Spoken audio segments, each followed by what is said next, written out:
গতকালকে মাহফিল শেষ করার পরে রাতে বাড়িতে ফেরার পরে লক্ষ্য করে দেখি যে ধরা পড়েছে মুগরি চোরা শাহরিয়ার কবির। কথা কর না কে? সেই মুগরি চোরা শাহরিয়ার কবির ৭১-এর ঘাতক দালাল নির্মূল কমিটির সভাপতি। সমিতিটা কি? ঘাতক দালাল নির্মূল কমিটি। অথচ লক্ষ্য করে দেখা যাচ্ছে ওই হলো বড় ঘাতক। এ কথা কর না কে? ওই হলো বড় দালাল। এতদিন পর্যন্ত ভারতের দালালি করেছে, শেখ হাসিনার দালালি করেছে, এমনকি বাংলাদেশে আলেমদেরকে জঙ্গি বলে আলেমদের তালিকা তৈরি করে ওয়াজ মাহফিল বন্ধ করার জন্য শ্বেতপত্র তৈরি করেছিল। আমরা বলতে চাই, যেই শাহরিয়ার কবির আলেমদের বিরুদ্ধে লিস্ট তৈরি করে মুসলমানদের জঙ্গি বলেছে, ওই শাহরিয়ার কবিকে এখন গ্রেপ্তার করা হয়েছে। তাকে রিমান্ডে নিয়ে ডিম থেরাপি দেওয়া দরকার। তার কারণ খুব ভালো করে বুঝবেন, সারা জীবন আলেমদের বিরোধিতা করেছে, ইসলামের বিরোধিতা করেছে, নিজে হলো নাস্তিক।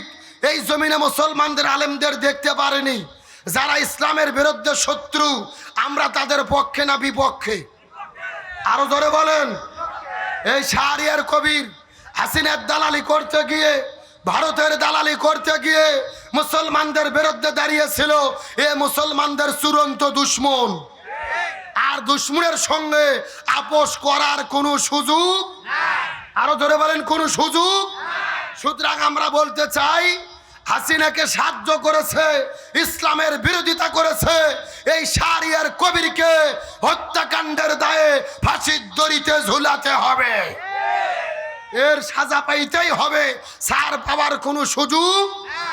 এই যে গত 15 দিন আগে দেখেছেন, ধরা পড়েছিল দরবেশ বাবা। কথা ঘটনা কে?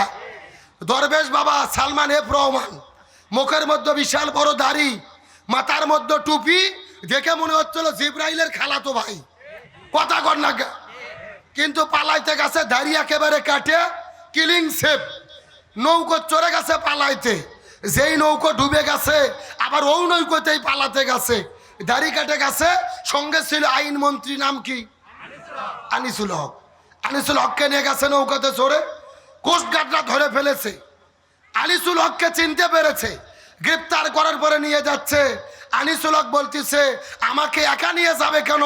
ওই যে দরবেশ বাবা আছে, ওকেও ধরো। আল্লাহ আকবার কোন?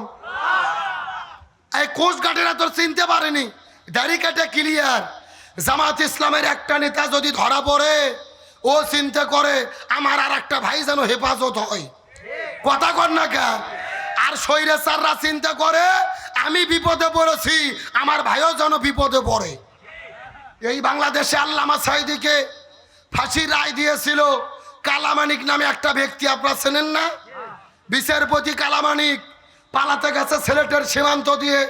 15,000 টাকা দিয়ে একটা লোক ঠিক করছে। আল্লাহর কি খেলা, যাকে ঠিক করছে ও নিজেই তাকে ধরে দিছে। আল্লাহ আকবার কোন? তার মানে বোঝা যাচ্ছে পুরো বাংলাদেশের মানুষেরা ইসলাম বিরোধীদের বিরুদ্ধে দাঁড়িয়েছে। এই বাংলার জমিনে আর কোনো নাস্তিক মুরতাদকে ক্ষমা পাওয়ার কোনো সুযোগ নাই।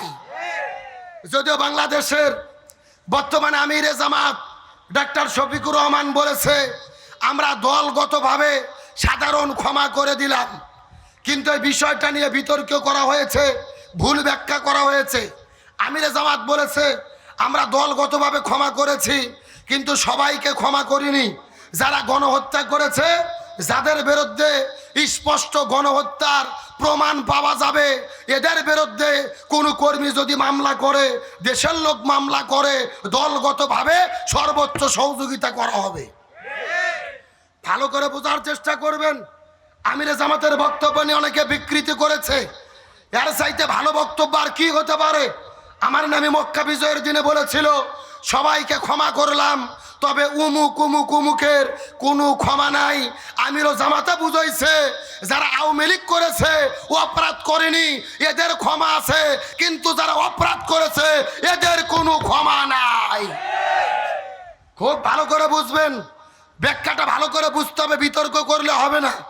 বর্তমানে বাংলাদেশের ভেতরে মানবতার ফেরিওয়ালা আমিরে জামাত ডাক্তার শফিকুর রহমান, যার চেহারা দেখলে অন্তর শীতল হয়ে যায়। আমার তো দেখে মনে হয় বর্তমানে বাংলাদেশের জীবন্ত আল্লাহর ওলি আমিরে জামাত ডাক্তার শফিকুর রহমান, যিনি সব সময় মানবতার পাশে দাঁড়ায়, বিপদগ্রস্ত মানুষের পাশে দাঁড়ায়। আমরা 15 দিন আগে দেখেছি যখন বাংলাদেশে বন্যা চলে আসলো, বিভিন্ন দলের লোকেরা সমাবেশ করা নিয়ে ব্যস্ত ছিল। আমিরে জামাত বলেছে না, সব প্রোগ্রাম বন্ধ হবে, আগে আমরা বন্যার্ত মানুষের পাশে দাঁড়াবো। সুবহানাল্লাহ বলেন। একেই তো মানবতার ফেরিওয়ালা বলে। বন্যার্ত মানুষের পাশে দাঁড়াই, শীতার্ত মানুষের পাশে দাঁড়াই, মানবতার পাশে দাঁড়াই।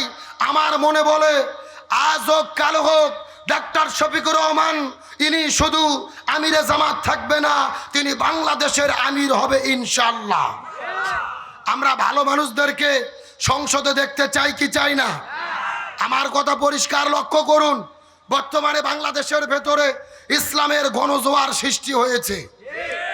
যেই জামাত ইসলামকে 1 তারিখে নিষিদ্ধ করা হলো, আর 5 তারিখে হাসিনা পালিয়ে গেল ছিঁড়ে জুতো আর ছিঁড়ে স্যান্ডেল পরে।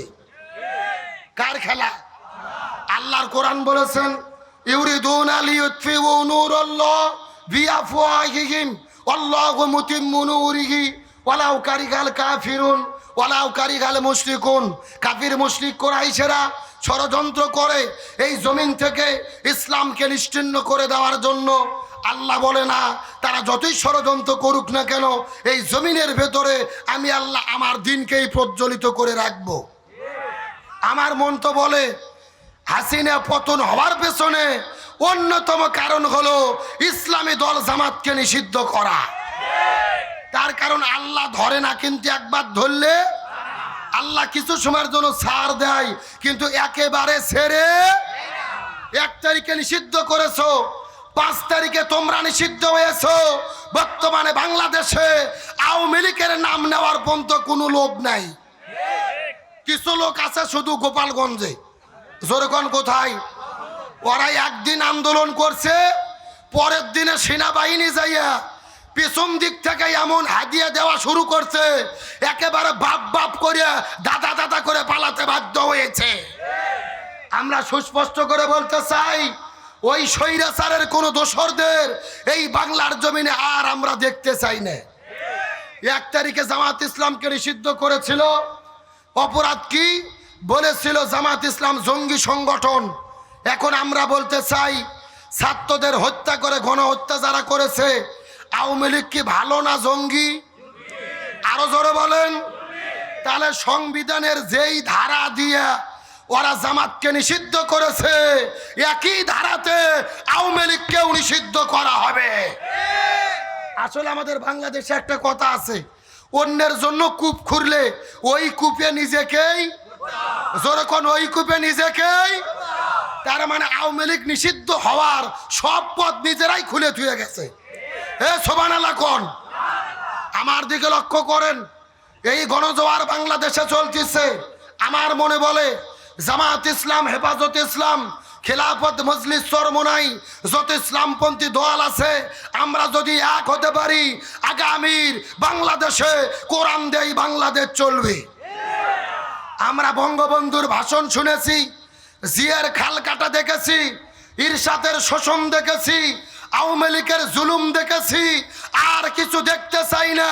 সব দল দেখা শেষ, আগামীতে জামাত ইসলামের বাংলাদেশ। সব দল দেখা শেষ, আল কোরআনের বাংলাদেশ। সব দল দেখা শেষ, আলেমুল আমার বাংলাদেশ। কারা কারা যে দুটি হাত আল্লাহকে তুলে দেখান।